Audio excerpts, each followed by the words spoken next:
जब हम बहुत ज़िद करते थे तो मेरे पिताजी एक कहानी सुनाते थे। वो कहते थे कि एक बार शिव और पार्वती दोनों आकाश मार्ग से कैलाश पर्वत की तरफ जा रहे थे।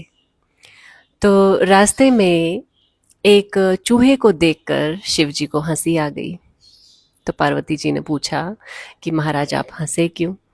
तो शिव जी ने बताया कि ये जो नीचे चूहा दिख रहा है ना, इसकी अभी थोड़ी देर बाद कैलाश पर्वत पर जाकर मौत हो जाएगी। तो पार्वती जी उनसे कहती हैं कि महाराज कैसी बातें कर रहे हो? ये छोटा सा चूहा अगर ये दौड़ कर भी जाएगा ना तो इसे कैलाश पर्वत तक पहुंचते पहुंचते कम से कम 1 साल लग जाएगा। उसी समय एक चील आती है, उस चूहे को उठाती है और कैलाश की तरफ उड़ चलती है। जैसे ही वो वहां पहुंचती है एक पेड़ से टकराती है और चूहा उसकी चोंच से नीचे गिर जाता है। नीचे एक सांप उसे तुरंत निगल जाता है। तो ये जो दुर्घटना हुई 12 तारीख को, जब इसके बारे में पता चला तो मुझे जाने क्यों ये कहानी बार बार याद आने लगी। उस जहाज में जाने कितने सारे लोग थे। कुछ ऐसे थे जो यहाँ घूमने आए थे, कुछ ऐसे थे जो घूमने जा रहे थे, कुछ अपने बच्चों से मिलने जा रहे थे, कुछ अपने माता पिता से मिलने आए थे, कुछ नए सपने सजाने जा रहे थे, कुछ वहाँ बसने जा रहे थे।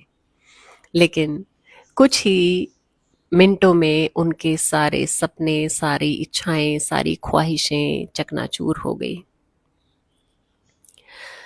भगवान के आगे किसी की नहीं चलती। हम दोष दे देते हैं कि जहाज में खराबी आई और ये सब हो गया। लेकिन दूसरी तरफ अगर आप देखें तो जो मेडिकल हॉस्टल था जिसमें वो डॉक्टर्स खाना खा रहे थे, उन्होंने तो शायद ये ख्वाब में भी नहीं सोचा होगा कि तुम बैठकर खाना खा रहे हो, कहीं गए भी नहीं, चले भी नहीं, और अभी एक जहाज आएगा, टकराएगा और तुम इस दुनिया से चले जाओगे। लेकिन सोचिए ना, जब हम घर से बाहर जाते हैं तो वापस जब हम सकुशल आ जाते हैं तो क्या हमें भगवान का शुक्रिया अदा नहीं करना चाहिए? करना चाहिए। जब हम रात को सोते हैं तब भी भगवान का शुक्रिया अदा करना चाहिए। जब हम सोकर उठते हैं तब भी उनको धन्यवाद देना चाहिए कि हमको अगला दिन देखने को मिला। छोटी छोटी बातों पर एक दूसरे से झगड़ना बंद कर दीजिए। अपनापन दिखाइए, प्यार से रहिए, एक दूसरे की मदद कीजिए। यही सब तो जीवन है। हमारे साथ तो कुछ नहीं जाएगा, जो है सब यही है।